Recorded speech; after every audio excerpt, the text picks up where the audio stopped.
नमस्कार, ये NP news देख रहे हैं आप। मैं हूं मोहित चौधरी और आप सभी का स्वागत है। इस बुलेटिन में रुक करते हैं खबरों का।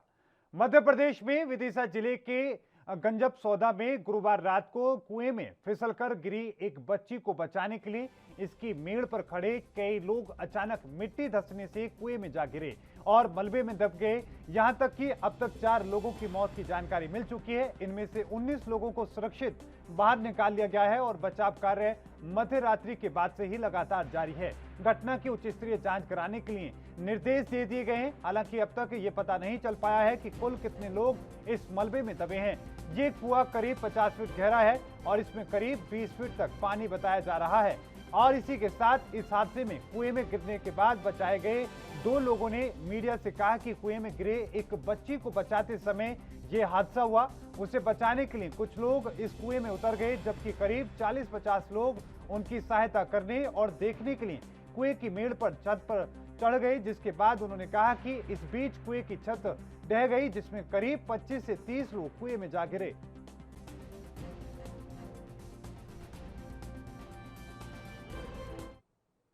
मध्य प्रदेश के गृह मंत्री नरोत्तम मिश्रा ने विदिशा के गंजाब सौदा की घटना पर कहा कि बहुत दुखद घटना है। उन्होंने मध्य प्रदेश के पूर्व मुख्यमंत्री कमलनाथ पर भी हमला किया। क्या कुछ उन्होंने कहा, सुनते हैं।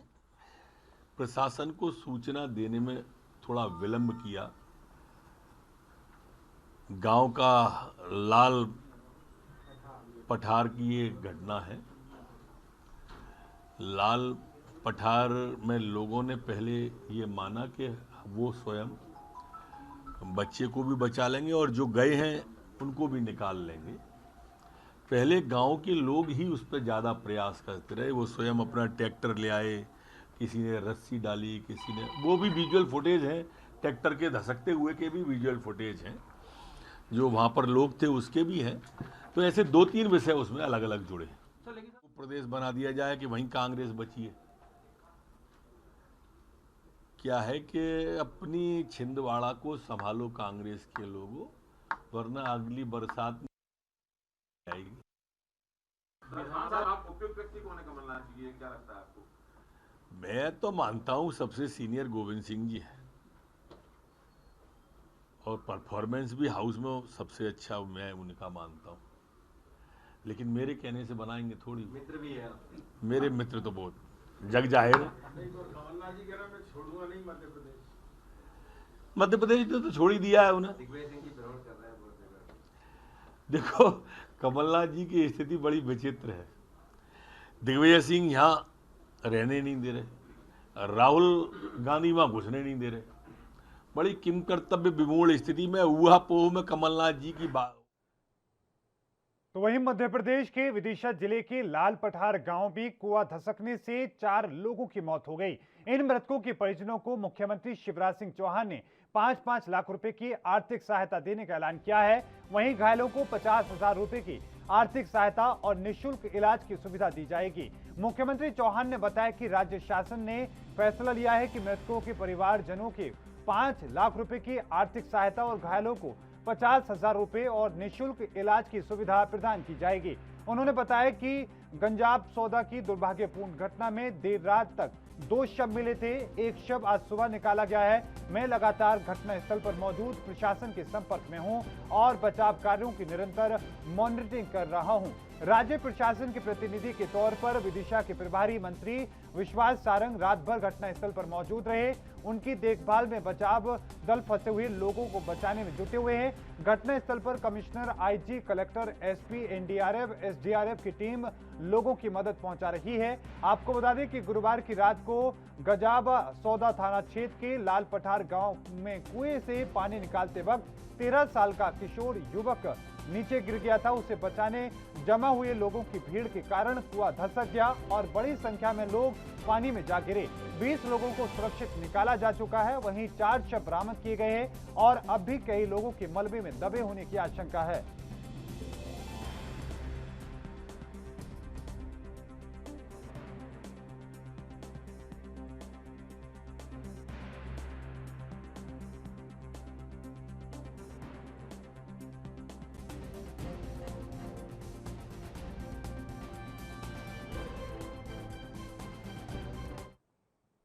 तो वहीं मुख्यमंत्री भूपेश बघेल की अगुवाई में उनके निवास कार्यालय में छत्तीसगढ़ जनजाति सलाहकार परिषद की बैठक आयोजित की गई।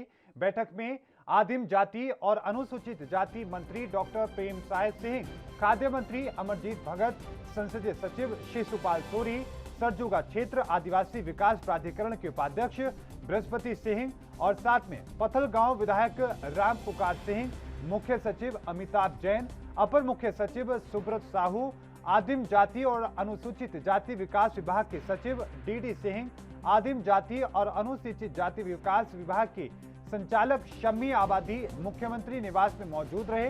आपको बताएं, इस दौरान तमाम जातियों को कैसे आगे लेकर जाया जा सके, इन तमाम मुद्दों को लेकर चर्चा की गई। भोपाल की बीजेपी सांसद साध्वी प्रज्ञा एक बार फिर से सुर्खियों में है। इस बार उनकी चर्चा घर पर वैक्सीन लेने को लेकर है।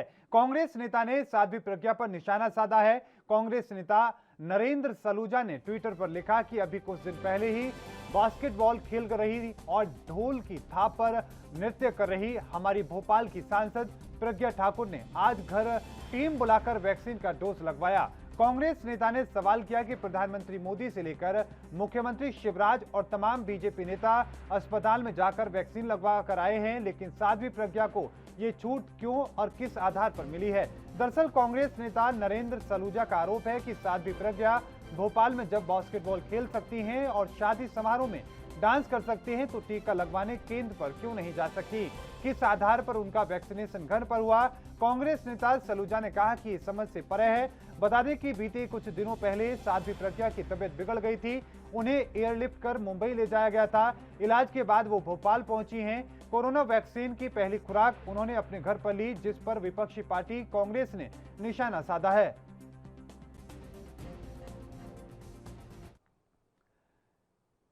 देवी अहिल्याबाई होलकर अंतर्राष्ट्रीय एयरपोर्ट से पड़ोसी राज्यों गुजरात और छत्तीसगढ़ के 2 शहरों के लिए शनिवार से उड़ानें शुरू की जाएंगी। निजी कंपनी इंडिगो रायपुर और अहमदाबाद के लिए उड़ान शुरू कर रही है, जिसके लिए बुकिंग की जा रही है।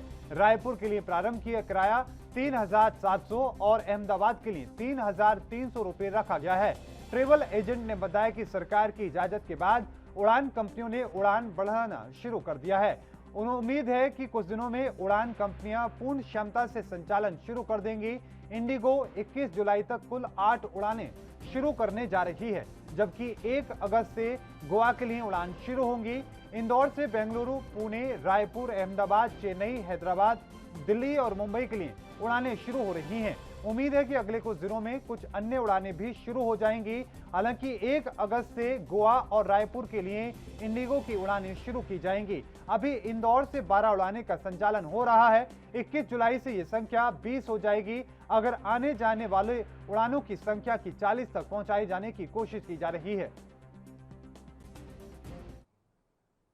विक्रम विश्वविद्यालय उज्जैन में लगभग 5 करोड़ रुपए की लागत से नवनिर्मित भवन का शुभारंभ मध्य प्रदेश के उज्जैन उच्च शिक्षा मंत्री डॉक्टर मोहन यादव द्वारा किया गया। गुरुवार को विश्वविद्यालय के प्रशासनिक भवन परिसर में सुबह 11:30 बजे आयोजित उद्घाटन विधि के विशिष्ट अतिथि सांसद अनिल फिरोजिया, विधायक पारस चंद्र जैन और नगर बीजेपी अध्यक्ष विवेक जोशी मौजूद रहे। कार्यक्रम की अगुवाई विक्रम विश्वविद्यालय के कुलपति प्रोफेसर अखिलेश कुमार पांडे ने की। कार्यक्रम में नवनिर्मित भवन के उद्घाटन के साथ विशिष्ट परिचर्चाओं का भी आयोजन किया गया। प्रारंभिक आज़ादी के समय से हमारे लिए एक सौगात रही है। विक्रम विश्वविद्यालय भगवान श्री कृष्ण की शिक्षा स्थली उज्जैन में इसका गौरव लगातार बड़े माननीय पारस जी जैन साहब, माननीय सांसद जी, हम लोग लगातार प्रयास कर रहे हैं। उसमें प्रशासनिक भवन की दृष्टि से भी भवनों की आवश्यकता है और माननीय कुलपति जी और रजिस्ट्रार हमारे सब लोग लगे हैं। आज एक नए भवन की सौगात दी। आने वाले समय में विकास के और भी नए नए काम करते जाएंगे।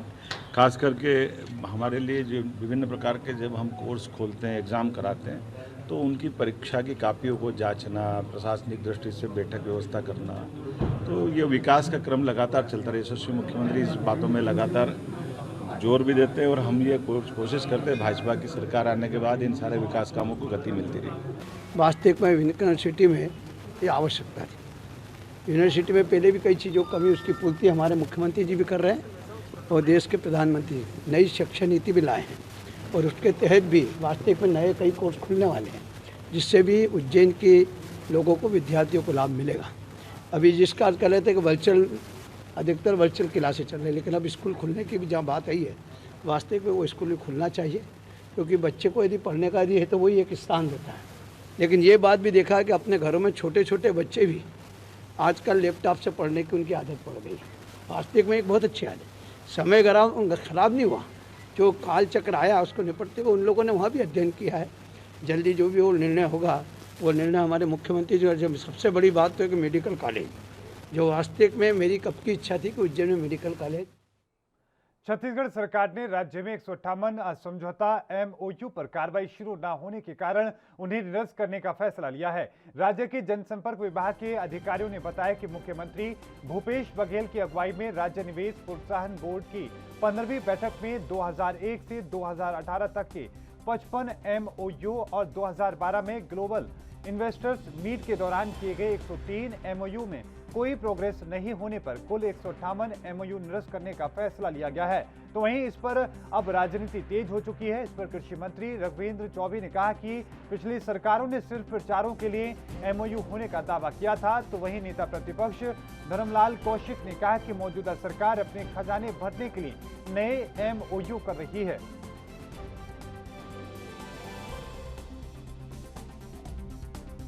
हमें लगता है तत्कालीन सरकार के MOU करने वाले लोगों को भी मालूम था कि ये MOU शून्य ही रहेंगे, लेकिन उन्होंने पता नहीं किस रूप में MOU किया था। और दुर्भाग्य है छत्तीसगढ़ का, केवल प्रचार के लिए तत्कालीन सरकार ने MOU किया था और एक भी मूर्त रूप नहीं दिया जा सका। ये छत्तीसगढ़ की जनता के साथ मैं समझता हूँ कि विश्वासघात है। पूर्ववर्ती भाजपा सरकार के द्वारा जो MOU किए गए थे, वर्तमान सरकार के द्वारा उसको निरस्त की गई है। और इसके पीछे जो बड़ी बात है कि प्रदेश का खजाना खाली है और ऐसे स्थिति में कि खजाना कैसे भरा जा सके बाकी MOU के, तो मुझे लगता है कि उसके। और इस बीच रुकेंगे एक छोटे से ब्रेक के लिए, बहुत जल्द हाजिर होते हैं।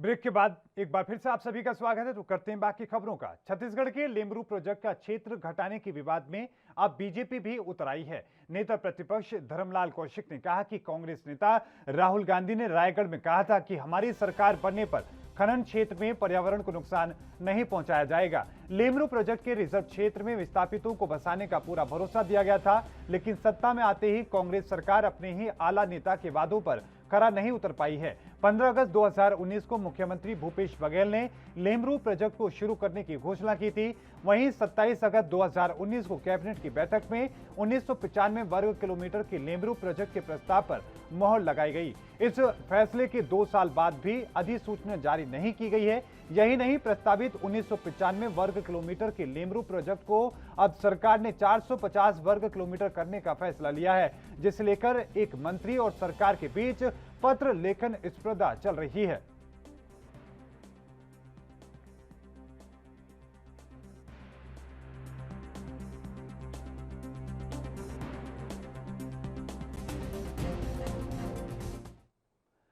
मध्य प्रदेश विधानसभा में अब सदस्य पप्पू, फेंक, बंटा, धार, चोर, झूठा, मूर्ख सहित अन्य शब्दों का उपयोग नहीं कर पाएंगे। ऐसे कई असंसदीय शब्दों की सूची विधानसभा सचिवालय तैयार कर रहा है।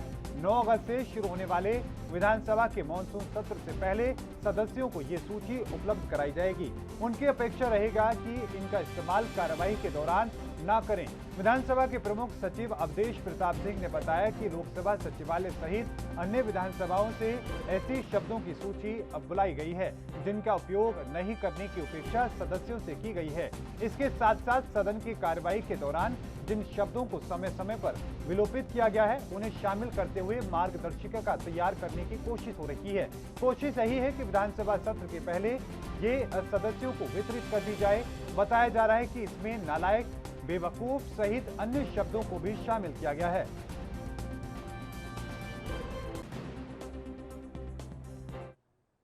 छत्तीसगढ़ में प्रधानमंत्री ग्राम सड़क योजना के तहत निर्माणाधीन कार्यों की गुणवत्ता प्रशिक्षण के लिए राष्ट्रीय गुणवत्ता समीक्षकों का माह जुलाई का दौरा कार्यक्रम निर्धारित किया गया है। राष्ट्रीय गुणवत्ता समीक्षक प्रदेश के अलग अलग जिलों का दौरा कर निर्माणाधीन कार्यों की गुणवत्ता का प्रशिक्षण करेंगे। राष्ट्रीय ग्रामीण सड़क विकास अभिकरण नई दिल्ली के निरीक्षण कार्यक्रम के अनुसार राष्ट्रीय गुणवत्ता समीक्षक अशोक कुमार सिंह बीजापुर और सुकमा जिले में निर्माणाधीन सड़कों की गुणवत्ता का प्रशिक्षण करेंगे।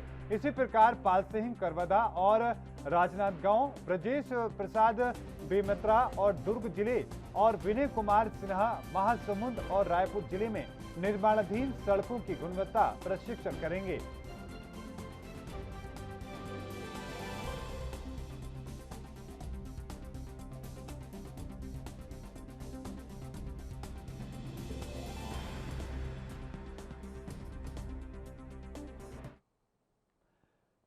खबर मध्य प्रदेश के शिवपुरी से है, जहां पर संविधान निर्माता भीमराव अंबेडकर की प्रतिमा स्थापित करने को लेकर भीम आर्मी सहित अन्य सहयोगी दलों ने वाहन रैली निकाली और जिला कलेक्टर कार्यालय पहुंचकर एडीएम को राष्ट्रपति के नाम ज्ञापन सौंपा। राष्ट्रीय दलित अधिकार मंच के प्रदेश अध्यक्ष सुधीर कोड़े ने बताया कि अब तक शिवपुरी नगर के किसी चौराहे पर बाबा साहब भीमराव अंबेडकर की प्रतिमा स्थापित नहीं की गई है, जबकि शहर में अन्य महापुरुषों की प्रतिमा शहर के चौराहों पर स्थापित है। जबकि कई वर्षों पहले बाबा साहब की प्रतिमा स्थापित करने का पोजीशन मिल चुकी है। इसके बाद भी अभी तक ग्वालियर बाईपास पर बाबा साहब की प्रतिमा नहीं लगाई गई है, जिसको लेकर आज राष्ट्रपति के नाम ज्ञापन सौंपा गया है।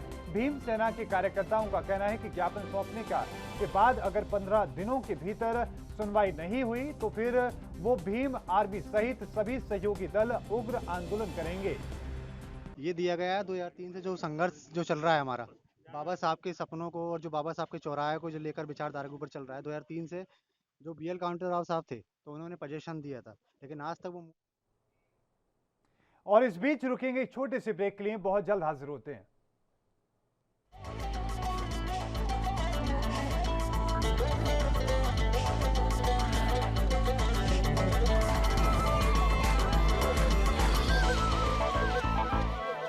ब्रेक के बाद एक बार फिर से आपका स्वागत है। रुक करते हैं बाकी खबरों का। खबर मध्य प्रदेश के भिंड जिले से, जहां पर जिले के प्रभारी मंत्री बनाए जाने के बाद गोविंद सिंह राजपूत का 15 जुलाई को प्रथम भिंड नगर आगमन था।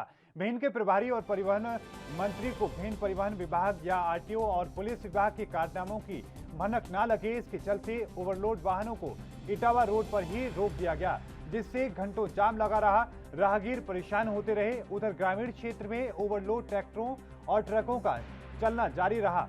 रौन क्षेत्र में एक ईंटों से भरे ओवरलोड ट्रैक्टर ने महिला को रौंद दिया। जिला अस्पताल ले जाते समय रास्ते में ही महिला ने दम तोड़ दिया। भिंड परिवहन अधिकारी अनुराग शुक्ला को ओवरलोड नजर नहीं आए।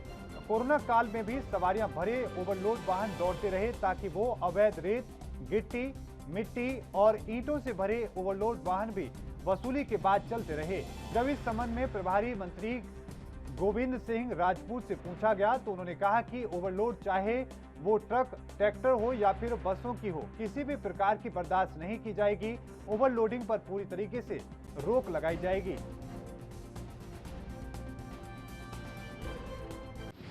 सुबह से जाम लगा हुआ है 6 बजे से। ये उधर लाइन लगी हुई है अपने यूपी में जमुना के पुल, चंबल के पुल पर। सुबह 6 बजे से खड़े, वो किसी के पास कागज नहीं है, कोई मतलब सेल टैक्स नहीं है, कहीं किसी के पास कुछ नहीं है। इसलिए कोई अंदर लोड है, कोई ओवरलोड है, इसलिए खड़े हुए हैं। करते हैं एमपी में माइनिंग की तो ओवरलोड आती है, मगर वो लोग निकाल देते हैं यहाँ से। ओवरलोडिंग हो, चाहे ट्रकों की हो, चाहे बस में ओवरलोडिंग हो, चाहे।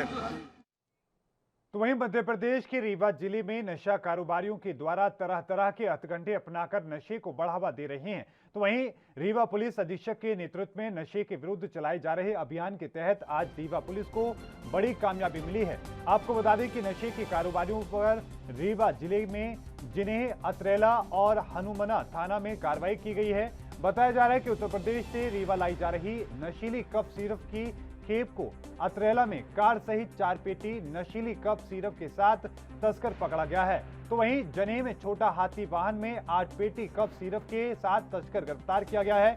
वहीं दूसरी ओर आपको ये भी बताते चले कि इसको लेकर कई तस्करों को गिरफ्तार किया गया है। बता दें कि उत्तर प्रदेश से नशीली कफ सिरप आर्टिका कार में लेकर सीधी जा रही थी। युवकों को घेराबंदी कर पकड़ा गया, जबकि उड़ीसा से लाई गई गांजे की खेप के साथ तस्कर को गिरफ्तार कर लिया गया। दोनों ही मामलों में हनुमाना पुलिस की कार्यवाही जारी है। रीवा पुलिस के द्वारा एक साथ नशा कारोबारियों पर यह बड़ी कार्रवाई की गई है। और इस बीच रुकेंगे एक छोटे से ब्रेक के लिए, बहुत जल्द हाजिर होते हैं।